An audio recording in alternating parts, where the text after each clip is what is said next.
Alright, ladies and gentlemen, welcome to the Critical Focus channel and this walkthrough of the championship format rules. Changes, the errata, as it were, the designer's commentary. Yeah, new stuff, the FAQ that dropped earlier today. So I am feeling a bit under the weather, so I'm just going to get this out quickly, not going to do too much fancy editing or anything. I'm not going to talk too much about the cards either. I'm just going to get the information out and do some explaining where it's needed, really. So we'll start with the championship changes here. We have the restricted cards in the objective cards, and in addition here, sudden revelation. It's when you flip 2 in a single power step. It was very, very hard, very broken. So it was no surprise to see it being added here. We have dark inversion, which is when you pick 2 feature tokens and swap places with them. I've personally not used the card, but as I understand from the community, it's being used a lot and it's really skewing the glory. In some games it doesn't really have an effect, so yeah, it's not really a surprise to see it here, but I can think of a fair few cards that I think are stronger.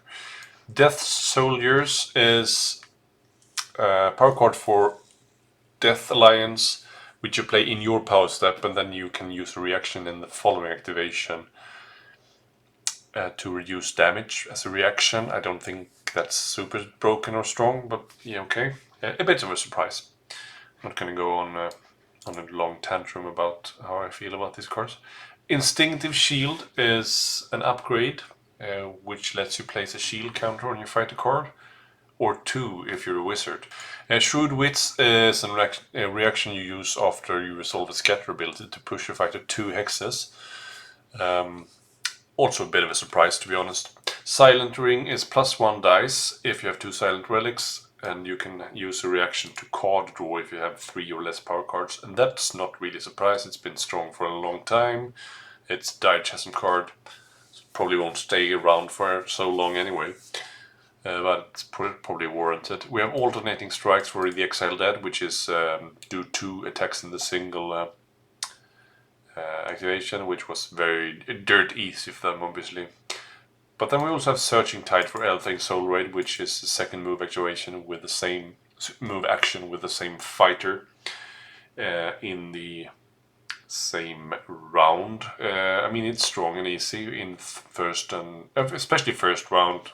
And also third, obviously, but you might not have that many fighters left in the last round, so you really want to use your activations very effectively. So, yeah, I don't know. Maybe a bit harsh on the Soul Ray there. Let's see. On the designer's commentary, we have some new stuff here. We have the Exiled Dead. When Prentice Marker makes the Puppeteer action, can the action Regulus make be a charge action, even if Regulus has 1 more move and or charge tokens? Yes. So that also further explains that it's actually a Puppeteer action. Markov is doing the action for him. So it makes sense, right? It's still strong, obviously. Do cards and or abilities that use the scatter token but do not specifically scatter X counts as playing a scatter card or using a scatter ability, such as the Ghoul Call? No. And this was also pointed out to me in my last video by my kind viewer, which I've now forgotten the name of, but thank you anyway. No, a card or ability must contain the terminology scatter in bold, scatter X, in order for it to count as a scatter card or ability. Very good. Always good with clarifications, although it's not really a common thing. Can fighter with a wound characteristic of 1 be vulnerable? No. So the fish is not vulnerable, and the 2 wound fighter that you play, for example, horrific armor on, will also not be vulnerable. So you can't benefit or have the drawbacks of cards that mention vulnerable. Very good. What more here? Do we have anything more? Yes. Darkening Stone. You can't push a fighter with Darkening Stone into a cover hex if that hex is not the cover hex at the start. Yeah, so I'm just going to read it correctly here. If a fighter has the Darkening Stone upgrade, can I use the Cover of Darkness ploy to push that fighter into a hex that is not a cover hex at the start of that push? No. This has been some debate, obviously, but very good to have that clarified as well. So Cover Darkness is a ploy that says you should push 2 into a cover hex. And with the Darkness Stone upgrade, you are always counted as standing in a cover hex. But that does not then allow you to push into a hex that's not a cover hex at the start of the push. So it needs to be a cover hex already before. And the same thing goes for Shadeborn fighters with Darkness Stone upgrade or Shadow counter. So they can't use Shadow ambush ability to move into a hex that's not the cover hex, for example. So very good. And here in the Errata and Beta rules we have some stuff as well. So we have the map keyword now on Waterdog map, shifting map and liberated map. So that actually makes that end phase card that needs a friendly fighter with a map upgrade in the Patient Lurkers deck. So that's now scoreable, although the deck is atrocious.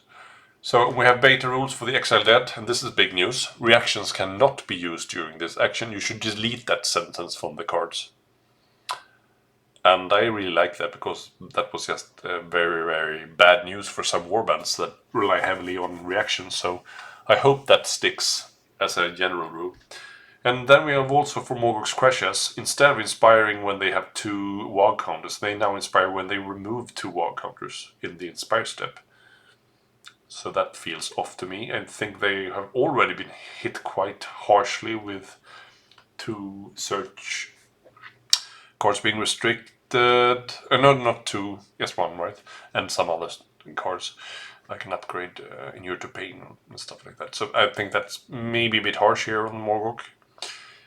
For Sarbak's Gits, now Snurk Sourtang also inspires as the rest of the lot. And they all inspire with 4 glory instead of 3 now. I think this feels warranted, as when the Warband was created, 3 glory was not something you did that quick, but now it kinda is, because the search cards are just way stronger now. So I guess it makes sense, right? So this is all of it. I may have missed something, but that's okay. It's just a quick video to get you up to date on the new rules here. Rule changes, the FAQ. So if you have enjoyed this little rant, please make sure to like, subscribe, and follow via the bell button as well, right? So yeah, without further ado, take care. Bye. Critical Focus Channel.